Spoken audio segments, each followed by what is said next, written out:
Olá, meus queridos, um grande prazer mais uma vez aqui com vocês no nosso canal Pensamento Vivo, para bater um papo aqui, falar um pouquinho a respeito da minha opinião, a minha visão e a minha preocupação com respeito a certos ajustes que são feitos na organização Torre de Vigia, da qual muitos de nós fizemos parte, eu, por exemplo, quase 30 anos, alguns mais tempo, outros menos tempo, porém muitos afetados pelas doutrinas, pelas regras, pelas imposições feitas dentro do âmbito organizacional da Torre de Vigia.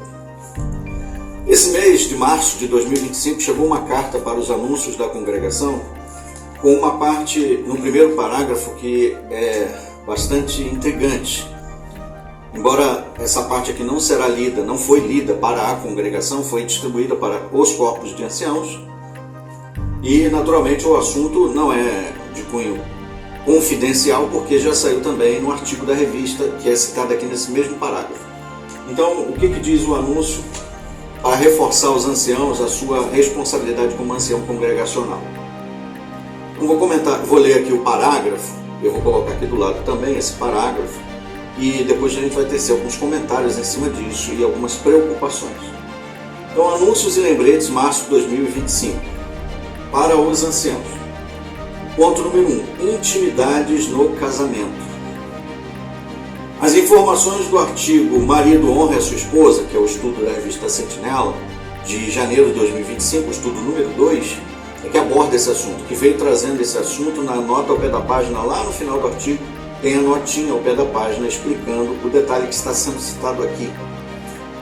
Então diz aí: as informações do artigo Marido Honre a Sua Esposa na revista Sentinela de janeiro de 2025, página 17, nota de rodapé, ajustam as informações da revista Sentinela 15 de setembro de 1983, páginas 30 a 31. Essa questão de ajustes é importante para você que não conhece a organização.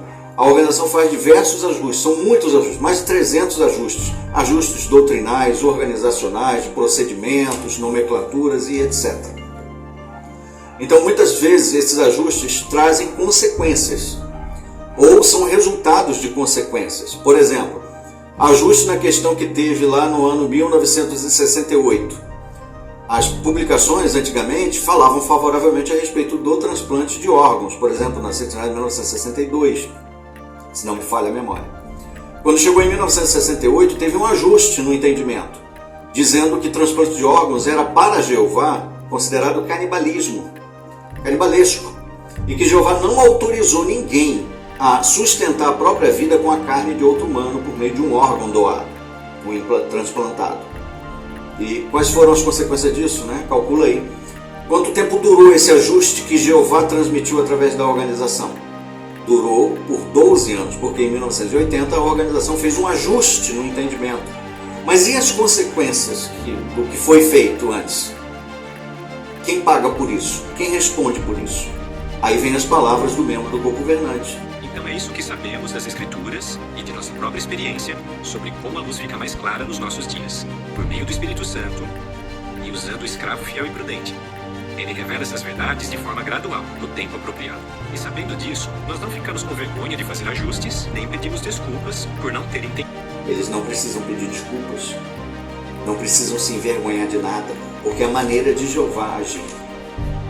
E aqui então eles estão dizendo que essa nova publicação, janeiro de 2025, o estudo número 2, faz um ajuste da Sentinela lá de 1978, 1983, que também era um ajuste, que a gente vai comentar. Visto que, de modo geral, um casal não falaria com outras pessoas sobre esse aspecto íntimo do casamento, não haverá razão para os anciãos se envolverem. No entanto, se um casal pedir a ajuda dos anciãos, os anciãos devem basear seus comentários nos princípios bíblicos. Nos princípios bíblicos, é interessante, né? A Sentinela de 1983 também eram os princípios bíblicos. E a que ela ajustou de 1978 também eram os princípios bíblicos. Ou seja, os princípios bíblicos são citados apenas para dizer que é base bíblica, mas ela pode ser aplicada do jeito que eles quiserem. E quem é que paga por isso? Basear seus comentários nos princípios bíblicos e nas informações da revista Sentinela de janeiro de 2025. Aí cita Efésios 5:10. Ou seja, a revista Sentinela e a Bíblia, eles têm o mesmo peso. Os irmãos não podem usar só a Bíblia Eles têm que usar a Bíblia e a publicação vigente, aquela que está trazendo à luz a verdade atual. Lá em 1983 eles tinham que, a partir dali, usar a Bíblia, mas a Bíblia só não serve para nada, e a Sentinela. Bem, o que diz lá na revista A Sentinela de 15 de setembro de 1983, páginas 27 a 31? É um artigo que diz assim: honre o casamento piedoso. Aí traça diversos assuntos a respeito do matrimônio, do casamento e blá blá blá. Aí menciona lá que claramente as práticas sexuais pervertidas e atos sexuais pervertidos. Então eles classificaram, só para tornar claro, nessa nota ao pé da página da Sentinela mais nova, de janeiro de 2025, eles mencionam práticas sexuais, aquelas três que nós conhecemos: o papai e mamãe tradicional, que é aquela que faz filho, né? E aí é a relação sexual padrão, normal, que todos nós conhecemos e é natural do ser humano. E tem as outras práticas que também são conhecidas, com o uso da boca e com o uso do ânus. Então esses tipos são chamados de oral e anal, né? Essas, na visão da organização lá no passado, anos 70, anos 80, eram consideradas práticas sexuais pervertidas. Imoralidade sexual, inclusive, na Sentinela de 1975, 78, autorizava até o cônjuge que não estava confortável com esse tipo de prática se divorciar por motivo de imoralidade sexual, porque ela estava sendo usada como prostituta, no caso da mulher. E ela poderia ter um casamento novo, como se o marido tivesse cometido adultério com ela, com a própria esposa. Acredite se quiser, mas é isso que os artigos mencionam. Então lá diz que essas práticas eram consideradas práticas sexuais pervertidas, atos sexuais pervertidos. Considere então a mentalidade das pessoas, dos cônjuges, dos homens, das mulheres, e os seus casamentos sendo guiados por essas publicações. Quantos casamentos foram destruídos? Quantas pessoas se divorciaram por entender, não por si próprio, mas porque foram orientados pela organização? E quem não segue o que a orientação diz é punido. Ele vai sofrer as consequências. Ele vai ser expulso, vai ser desassociado e vai ser ostracizado. Vai ter a sua família toda destruída. Além disso, ainda tem o seu casamento destruído também, porque muitos cônjuges se sentiram à vontade para despachar o cônjuge que queria, desejava ter esse tipo de relação sexual. Na época, considerado por eles, pelo corpo governante, pervertida e fornicação, porneia. E lá menciona assim, não cabe aos anciãos policiar. É óbvio que cabe, né? Mas se tornar conhecido que um membro da congregação pratica ou defende tal tipo de prática, ele então seria disciplinado. Se ele fosse ancião, ele poderia deixar de ser ancião; se fosse ministerial, deixar de ser pioneiro regular, ou até ser expulso da organização. Então esse tipo de prática poderia levar a pessoa a ser desassociada, ser expulsa do seio da congregação, para você ver a gravidade do assunto. E isso, dessa revista A Sentinela, de 15 de setembro de 1983, era um ajuste, porque a luz clareou e brilhou mais e mais, então Jeová deu instruções mais claras. Da Sentinela lá de 1 de maio de 1975 e da 1º de agosto de 1978, páginas 29 a 31, que a gente vê aqui, uma explicação que foi feita. Olha só a explicação que foi feita nesse ajuste de 83. Os que agiram à base do conhecimento que tinham. De onde veio o conhecimento que eles tinham? Da revista Sentinela, anterior. Os que agiram à base do conhecimento que tinham na ocasião não devem ser criticados.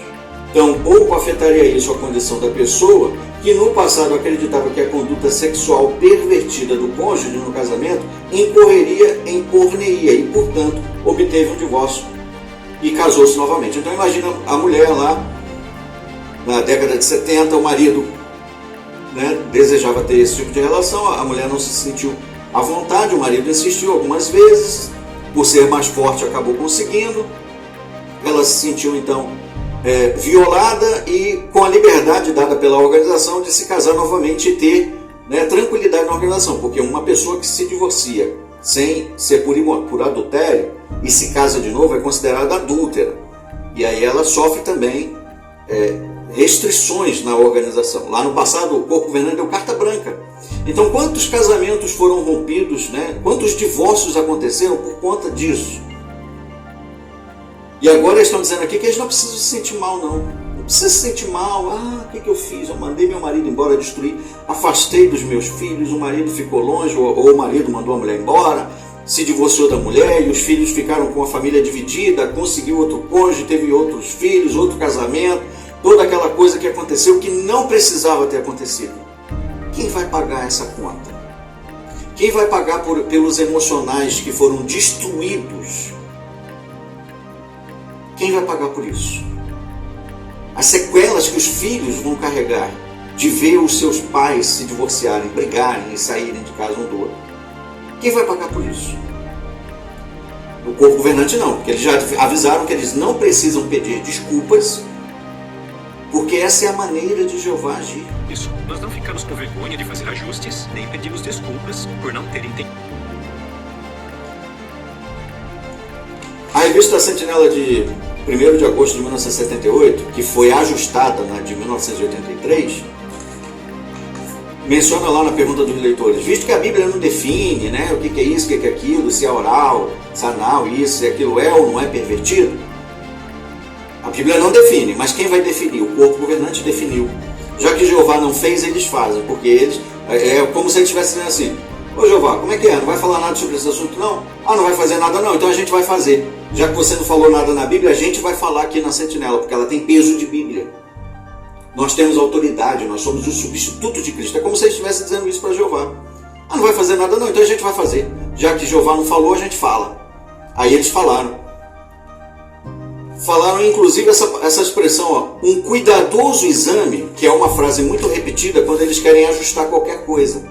Um olhar mais atento, um cuidadoso exame. A palavra hebraica usada aqui também pode ser aplicada assim, assado. Então eles sempre encontram subterfúgios linguísticos para justificar toda a bagunça doutrinária que eles trazem para os membros e o estrago que é causado na vida dos que seguem os seus pensamentos, acreditando que eles são de fato os homens por meio de quem Jeová fala. Essa é a minha opinião, é assim que eu vejo, é assim que eu tenho visto. E é por isso que eu discordei, é por isso que eu não quis mais me submeter à regência desses homens sobre a minha vida. A Sentinela de janeiro de 2025, que foi citada lá na carta, no estudo 2, o artigo Marido honre a sua esposa, traz lá na nota ao pé da página e diz: a Bíblia não fala detalhes sobre isso e blá blá blá. De novo, então aquilo que era falado lá no passado, que a Bíblia não entra em detalhes, eles voltaram a falar agora. Ou seja, desde o princípio a Bíblia já não falava detalhes. A Bíblia nunca falou detalhes sobre isso. Todas essas informações e instruções que vieram da cabeça do corpo governante. Mas eles precisam pedir desculpas. O que foi que ele disse mesmo, membro do corpo governante? Isso, nós não ficamos com vergonha de fazer ajustes, nem pedimos desculpas por não terem. Eles não precisam se desculpar. E aí eu pergunto para você, quem vai pagar essa conta? Então, em quem você deve confiar? Você deve confiar em Jeová, em Jesus e no escravo fiel. Até certo ponto, você deve confiar também nos seus irmãos na congregação. O escravo fiel. Até quando as pessoas vão continuar sendo enganadas? E isso nós estamos falando de assuntos de relações sexuais. E eu me lembro muito bem quando eu já estava desperto no corpo de anciãos, porque eu ainda fiquei no corpo de anciãos desperto por mais de 5 anos. Por mais de 5 anos eu ainda servi como ancião, mesmo desperto. Então não era raro os irmãos me procurarem para pedir orientações, porque eu era ancião. E uma das orientações, eram diversas, e não só da minha congregação, de outras congregações, às vezes vinham irmãos pedir orientação. E às vezes eu ia participar de comissões judicativas em outras congregações. Então eram vários tipos de assuntos dessa natureza que eram tratados. E num desses, uma irmã veio com muito medo, aí eu chamei o liberato, eu sempre chamava o liberato porque ele estava já em vias de estar totalmente desperto. Eu não confiava de chamar outro ancião, por quê? Porque o ancião fanático ia destruir a vida daquela irmã.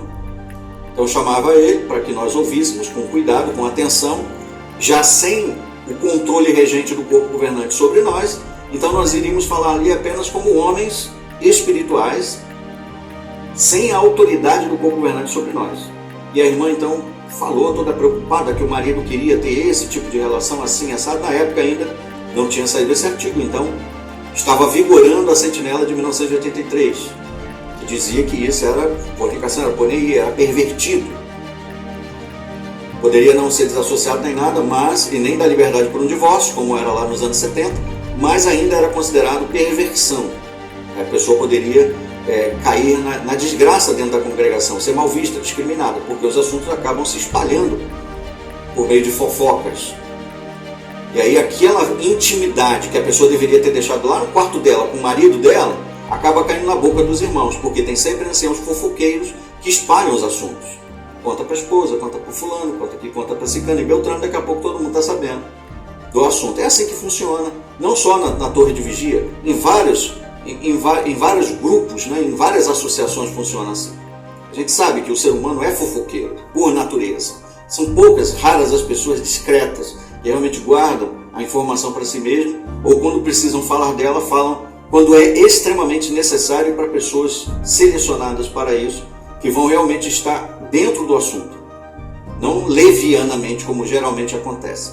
E a irmã, coitada, veio e falou: meu marido quer fazer isso, isso, isso, eu não estou me sentindo bem, eu não sei como falar com ele, etc e tal, blá, blá, blá, blá.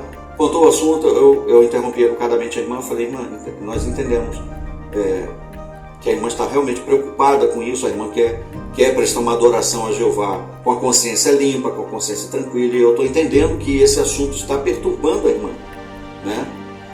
Agora, eu vou te dizer, dar um conselho, nós vamos dar um conselho para a irmã aqui, de todo o nosso coração, com todo respeito, e inclusive uma sugestão, se a irmã quiser acatar.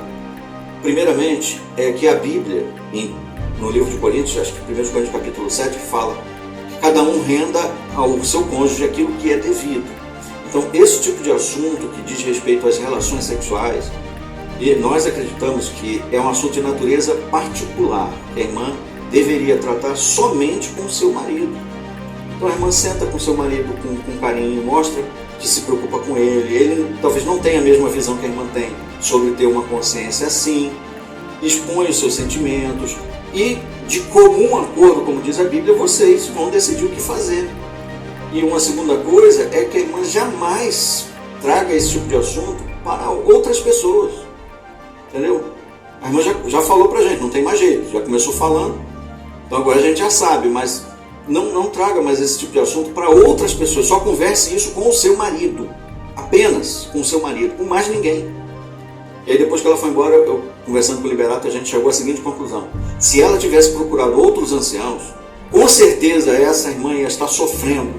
Ou ela ia ser, iam investigar para saber se ela consentiu, se ela gostou, se ela pediu, e ela poderia ser levada para uma comissão justificativa e ser expulsa da organização. Imagina a sua desgraça. E aí, eu gostaria de pedir que você pense nesse assunto, compartilhe essa informação aqui com outros, comente aí a sua opinião também nos comentários, dê o seu like se você gostou dessa informação. Eu estou aqui expressando a minha opinião, como alguém que já viveu no âmbito da organização, conhecia essas informações aqui, e, sinceramente, mais uma vez, decepcionado e não surpreso. Decepcionado estou já há muito tempo, né? Então cada vez mais fica mais evidente o motivo da minha decepção. E aí está, mais uma vez. Eu agradeço a atenção de vocês. Aguardemos os nossos próximos vídeos. Até lá.